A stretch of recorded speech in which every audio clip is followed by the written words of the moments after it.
카톡전도 8번째, 나는 참 성전인가? 라는 제목으로 말씀을 전하겠습니다. 오늘은 종려주일입니다. 예수님께서 어린 나귀를 타시고 사람들의 호산나 외침을 들으시면서 예루살렘으로 올라가신 날입니다. 예수님의 3년 공생애를 보면은 대부분이 갈릴리 바다 중심으로 이루어졌는데 마지막 5일은 예루살렘에서 이루어지게 됩니다. 예루살렘에 올라가신 예수님은 오늘 본문에 나온 대로 곧바로 성전으로 가십니다. 성전에 가셔서 하신 일은 성전을 청결하게 하는 일을 하셨습니다. 청결하게 한다는 말은 더럽고 추한 것들을 치우고 정리하고 깨끗하게 하는 것을 의미하죠.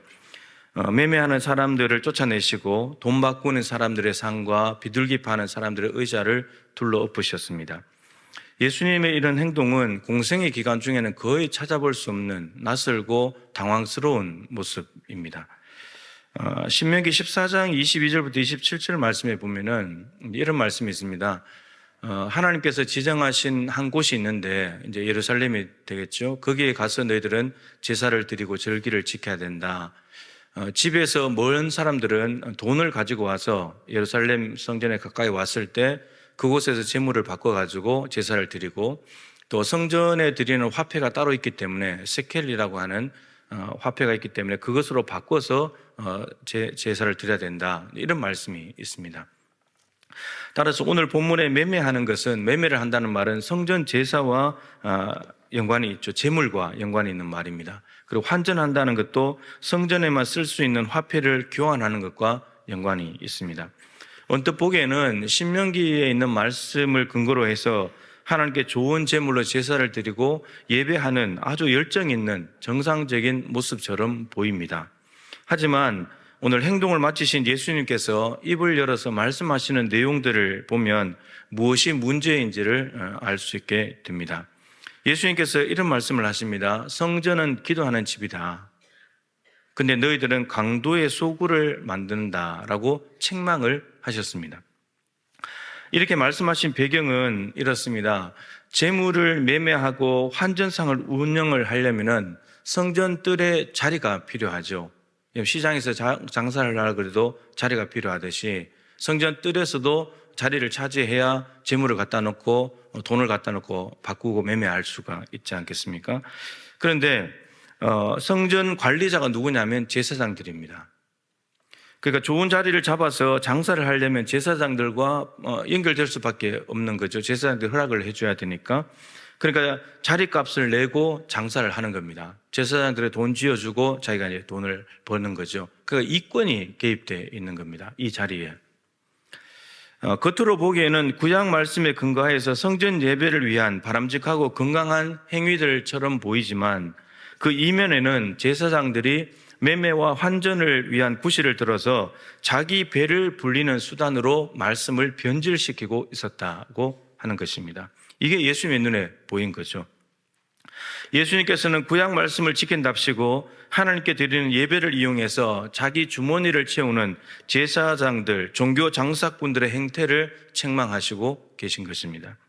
저들의 속내는 예배에 열심히 있고 정말 건강하고 값진 제물을 드리고 성전에 사용되는 화폐를 바꾸고자 하는 것이 속내가 아니라 다른 재미를 추구하고 있는 거죠. 예배를 가정한 돈벌이를 하고 있는 겁니다. 우리가 흔히 말하는 제사보다 제밥에 더 관심이 있는 그런 모습들이 보였다는 겁니다. 여러분, 성전은 이들에게는 거룩하신 하나님이 계신 곳입니다. 그렇기 때문에 그곳에서 예배가 이루어지는 곳인데 어떻게 거룩하신 하나님께 예배하는 장소에서 이런 일들이 가능한지, 이게 정말 놀라운 일인 거죠. 기도하는 집이라고 말씀하시는데 이사야 56장 7절 말씀을 인용하신 것입니다. 이사야는 주전 8세기 예언자인데 회복될 예루살렘이 지금 다 황폐하게 됐지만 나중에 다 회복되었을 때에 만민이 몰려와서 기도하는 집이 될 것이고 그 만민들이 하나님께 제사를 드릴 때 하나님이 그 만민들의 제사를 받으신다. 그 만민들 안에는 고자들도 있고 이방인들도 있습니다. 그런 사람들이 다 와서 하나님께 예배하는 집이 될 것이다. 이렇게 말씀하셨는데, 근데 예수님 당시 성전에는 기도하는 소리, 기도는 하나님과 상대한 소리잖아요. 기도하는 소리가 아니라 장사꾼들의 소리, 사람들을 상대한 장사꾼들의 소리만 무성했다는 것입니다. 정작 들려야 될 소리는 들리지 않고 엉뚱한 소리들만, 시끄러운 소리들만 들리고 있었다라고 하는 거죠. 그러니까 변질이 된 거예요. 예수님 말씀대로, 이사야의 말씀대로 이루어져야 될 성전인데 그걸 다 지금 바꿔놓고 있는 거죠. 강도의 소굴이라고 하는 말은 예레미야 7장 11절 말씀을 인용하신 것입니다. 예레미야는 주전 7세기 예언자인데 왜 그 당시에 예레미야가 강도의 소굴이라고 했느냐면 예배하러 오는 유대인들이 마음에는 바알 우상을 숭배하면서 겉으로만 여기가 여호와의 성전이라고 말하면서 성전에 와서 제사를 드리는 걸 보면서 너희들은 이중적이다 책망을 한 것입니다. 성전 무너진다 이렇게 예언을 한 거죠. 그런데 700년이 지나서 예수님 당시에 성전에 모인 유대인들 똑같다는 것입니다. 겉으로는 예배하는 것처럼 보이는데 근데 속에는 만몬, 돈이 가득한 저들의 모습을 보시면서 책망을 하고 계신 것입니다. 변하지 않는다는 말이에요. 주전 7세기에 성전에서 예배하던 이스라엘 백성들의 모습이나 700년이 지나고 난 뒤에 예수님 당시의 모습이나 변하지 않는다는 거예요. 제사장들은 종교적인 힘과 권력을 오용하고 있고 거기에 빌붙어서 돈벌이를 하는 사람들로 가득하고 그러니까 칼만 안 들었지 강도가 맞는 거죠. 칼 안 들고 돈 뺏어 먹는 강도들인 거죠. 그러니까 쉽게 말하면 성전이 제 기능을 하지 못하고 있다 이런 말입니다. 또 예배자들에 의해서 성전이 더럽혀지고 있다 이것입니다. 또한 오늘 말씀에 보면 성전에 맹인들과 저는 자들, 다리 저는 자들이 왔다고 합니다. 레위기 21장 18절 말씀에 의하면 이런 사람들은 제사장 직분을 받지 못합니다. 그리고 하나님의 집에서 성전에서 구할 것이 하나도 없는 부류들로 이렇게 치부가 됐죠. 사도행전 3장에 보면 여러분 나면서부터 못 걷게 된 사람이 성전 안이 아니라 성전 미문에 앉아서 구걸하는 장면이 나오잖아요. 이게 유대교의 모습을 그대로 보여주고 있는 거거든요. 그러고 난 뒤에 성전에 들어갔습니다. 고침받고 난 뒤에 성전에 들어간 거죠. 그런데 오늘 예수님께서는 본문에서 뭐라고 하시냐면 이들이 성전에 왔을 때 쫓아내시거나 무시하거나 외면하지 않고 치유해 주셨습니다. 하나님의 사랑과 자비를 나타내신 거죠. 하나님이 계신 성전은 병자들과 약한 자들이 따돌림 받는 자리가 아니라 찾아와서 치유와 위로와 회복을 얻는 베데스다가 되어야 된다. 이 병원, 영적 병원이 되어야 된다라는 것을 똑똑히 보여주고 계십니다. 그런데 대제사장들과 서기관들은 예수님이 하시는 이 사랑과 자비를 이상한 일이라고 매도했습니다. 이유가 무엇이냐면 율법을 있는 그대로 문자적으로 지키려고 하기 때문입니다.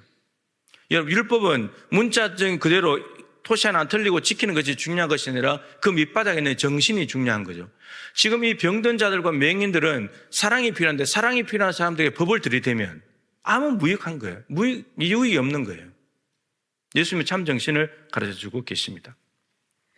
또한 성전에서 아이들이 들어왔습니다. 호산나 소리를 지르면서 찬송했습니다. 여러분, 성전에서 하나님을 찬송하는 것은 당연한 일 아닙니까? 그런데 이 종교 지도자들은 어떻게 했습니까? 분노했습니다. 그 찬양하는 아이들을 보면서. 예루살렘에 입성하실 때도 이미 사람들이 호산나, 종려나무 가지를 흔들면서 호산나 찬송했습니다. 그런데 성전에서 하나님을 높이는 찬양을 못마땅해 하고 있습니다. 아이들이 여러분 찬양한 것은 왜 찬양을 했냐면 이 종교 지도자들은 못 알아차렸지만 어린 나귀를 타고 입성하시는 예수님이 참 메시아라는 것을 아이들은 알았기 때문입니다. 어른들은 몰랐거든요.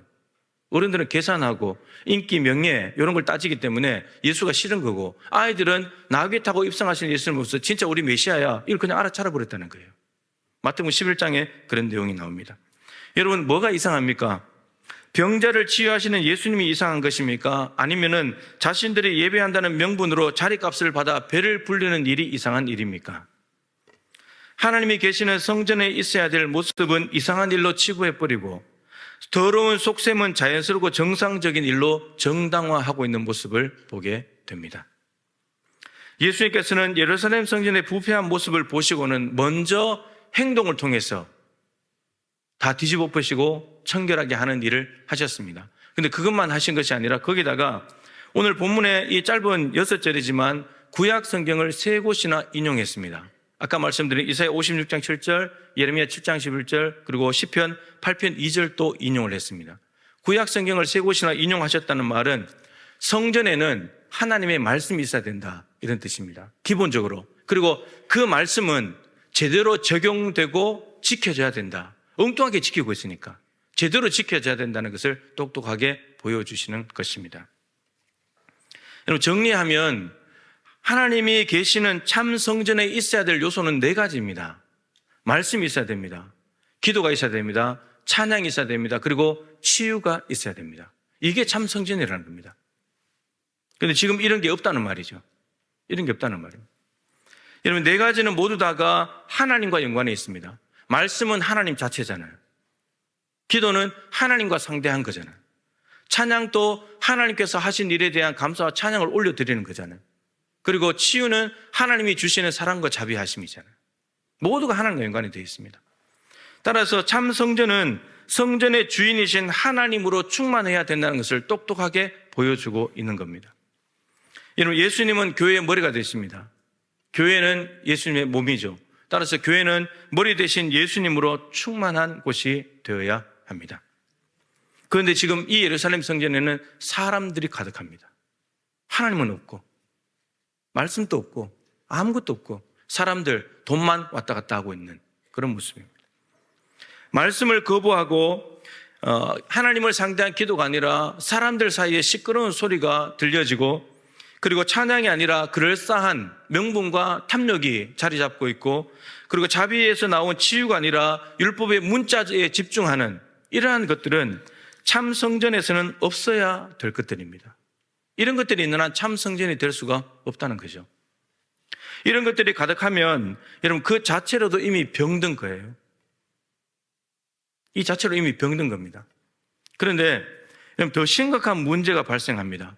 무슨 문제가 생기냐면 하나님이 계실 수 없는 곳이 됩니다. 인간이 주인 되고 만몬이 자리를 차지하고 말씀을 변질해서 배를 채우는 자리에는 하나님이 계실 수가 없습니다. 하나님의 영광이 떠난 것 뭐죠? 이가봇입니다. 하나님의 영광이 떠나버립니다. 더럽고 냄새나고 악취가 나서 있을 수가 없습니다.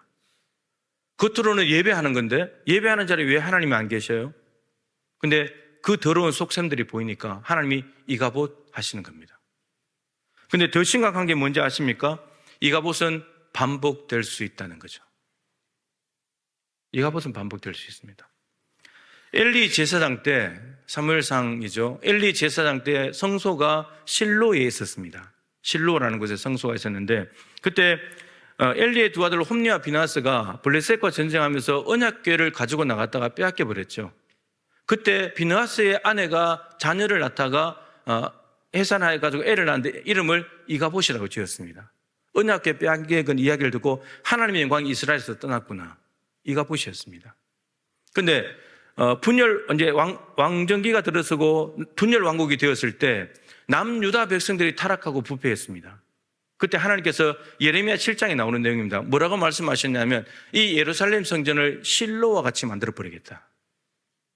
그게 무슨 말인지 아십니까? 실로와 같이 만든다는 말은 실로 성소 건물이 붕괴된 것처럼 건물을 파괴시키겠다는 말이 아니고 이가봇 해버리겠다는 말입니다. 하나님이 떠나버리겠다는 겁니다. 근데 정말 실제로 이가봇 해버렸죠. 그래서 바벨론에 짓밟힌 거잖아요. 하나님이 없는 성전이니까. 근데 여기서 끝인가? 그게 아닙니다. 포로에서 귀환하고 난 뒤에 스룹바벨이 성전을 다시 재건했습니다. 그리고 지금 예수님 당시까지 헤롯 성전이라는 이름으로 바뀌어지면서 그 헤롯 성전이 계속해서 증축 공사를 하고 있었습니다. 무려 예수님 당시까지만 46년, 그리고 46년 끝이 아니었고 앞으로 더 지었습니다. 82년 동안 공사를 했습니다. 여러분, 어마어마하지 않았겠습니까? 82년 동안 개보수를 하고 증축을 했으니까. 그런데 7년 뒤에 로마에 의해서 붕괴됩니다. 이 예루살렘 성전이. 이가봇 해버렸기 때문이죠. 하나님 이가봇 해버렸기 때문에. 여기서 여러분 또 끝이 아니라 요한계시록 2장에 가면 아시아 7 교회가 나옵니다. 거기에 첫 번째 교회 에베소 교회에 대한 말씀이 있죠. 예수님께서 책망하셨습니다. 너희들이 처음 사랑을 버렸다. 따라서 어디서 떨어졌는지를 생각하고 회개해서 처음 행위를 다시 가져야 된다. 이게 처방전으로 준 겁니다. 만일 너희들이 이 처방전을 받고도 회개하고 처음 행위, 처음 사랑으로 돌아가지 않는다면 내가 이마에서 촛대를 옮겨버리겠다. 이렇게 말씀하십니다. 여러분, 촛대를 옮긴다는 말은 교회를 교회되지 못하게 하신다는 말입니다. 왜냐하면 사랑이 없는 교회는 교회가 아니니까. 회개하지 않는 사람은 망한다는 것이 하나님의 말씀이니까. 여러분, 무서운 말씀입니다. 종려주일에 보이신 예수님의 오늘 본문의 말씀과 행동은 예루살렘 성전이 파괴될 것이라는 맥락 안에서 나온 말입니다. 한마디로 말하면 이제 이 건물에서 드리는 성전 예배는 끝났다, 이것입니다. 이거 선포하는 거예요. 예수님은 종려주일에 예루살렘 성전 파괴를 예언하셨습니다. 이때가 공생의 마지막이니까 주 30년입니다. 33살 때 주 30년. 근데 로마에 의해서 정말 예루살렘이 멸망한 때는 주 70년입니다. 40년. 40년 뒤에 파괴한 거죠. 여러분, 주목할 것은 갑자기 파괴가 됐습니까? 주 70년에 로마가 와서 갑자기 파괴된 것입니까? 아닙니다, 여러분. 지금 40년 전에 이미 예수님께서 성전 예배를, 성전이 무너질 것을 말씀하고 있다는 말은 이미 문제가 발생했다는 말이죠. 이미 성전이 무너질 요소들을 이 성전이 가지고 있다는 말인 거예요. 성전 예배가 죽어가고 있다는 거예요. 그런데도 계속해서 개보수 공사를 하고 증축 공사를 합니다. 82년 동안 어마어마하게 지었습니다. 그런데 하나님이 7년 뒤에 무너뜨려 버립니다. 아무 의미 없는 일입니다. 하나님이 없는 성전 82년 지어본들 뭐합니까? 건물에 불과한데. 여러분, 대제사장들과 서기관들은 예루살렘 성전이 무너진다는 예수님의 말씀을 듣지 않았습니다. 인정하지도 않았습니다. 아니, 감지하지도 못했습니다. 이유가 있습니다. 여러분, 이거 잘 들으셔야 됩니다. 왜 성전이 무너진다고 하는데 이 말을 듣기 싫어하고 감지조차도 못했느냐? 하나님이 성전에 계시다고 믿었거든요. 그리고 예배가 계속되고 있잖아요. 사람들이 많이 몰려들고 있잖아요. 46년, 예수님 이 말씀 하실 때, 오늘 본문 말씀할 때 46년 동안에 건물을 지었기 때문에 튼튼하게 건재하고 있거든요. 성전이 파괴된다는 일은 있을 수 없는 일인 거예요. 어떤 일이 있어도 성전은 무너질 수 없다. 절대 믿음을 가지고 있었습니다. 그래서 이런 절대적인 믿음이 있었기 때문에 성전에 대해서 부정적으로 얘기하게 되면 원수를 맺어버리고 적대하고 박해하고 죽입니다. 실제로 죽었잖아요. 예수님이. 그리고 스데반이. 여러분, 기억하십시오. 이 예배당 안에, 건물 안에 이것저것 다 갖추고 있다 할지라도 하나님이 인정하시지 않는다면, 하나님이 계시지도 않는다면, 하나님이 영광 받을 수도 없는 곳이라면 여기는 건물에 불과합니다. 이것보다 더 나은 예루살렘 성전도 86년 동안 지은 헤롯 성전도 다 무너졌는데, 참 성전의 요소가 없음에도 불구하고 성전을 신성시하면서 고집하는 것은 성전은 곧 우상입니다. 본질에서 벗어난 성전은 우상입니다. 근데 우상은 무너져야 되거든요. 그러니까 하나님이 제거해 버리시는 겁니다.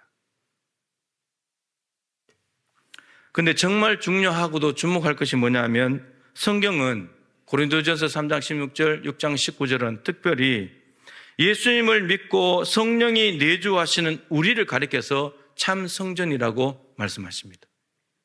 저와 여러분이 성전인 거예요.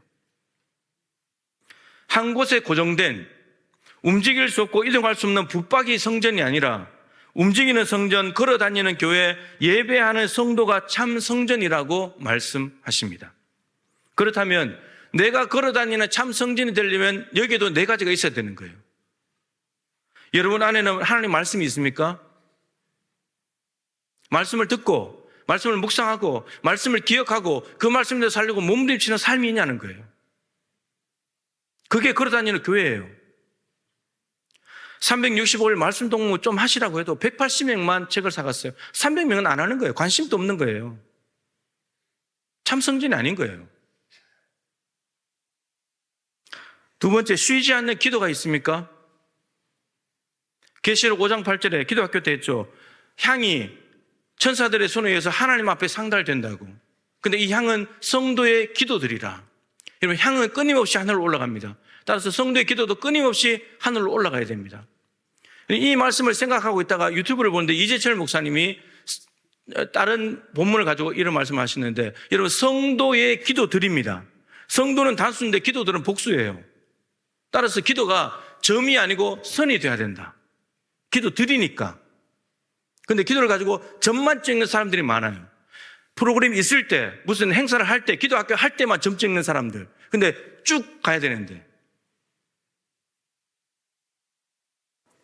세 번째, 하나님의 인격과 하신 일을 높이고 감사하는 찬양이 여러분들에게는 있습니까? 여러분, 왜 찬양이 없는지 이유를 알아야 됩니다. 오늘 대제사장들이, 지도자들이 보여준 건데, 하나님이 하시는 일을 이상한 일로 해버리니까 찬양이 나올 수가 없잖아요. 하나님이 하시는 일을 위대하시다, 하나님이 하셨다라고 인정하고 감사할 때 찬양이 나오는데, 하나님이 하시는 일을 왜 저런 이상한 일을 하죠? 이렇게 해보니까 감사가 나올 수가 없는 거죠. 그리고 또 하나님이 하시는 일을 당연한 것으로 받아들여 버리니까. 여러분, 당연해지면 감사가 없어지는 거예요. 감사가 없으면 찬양이 안 나옵니다.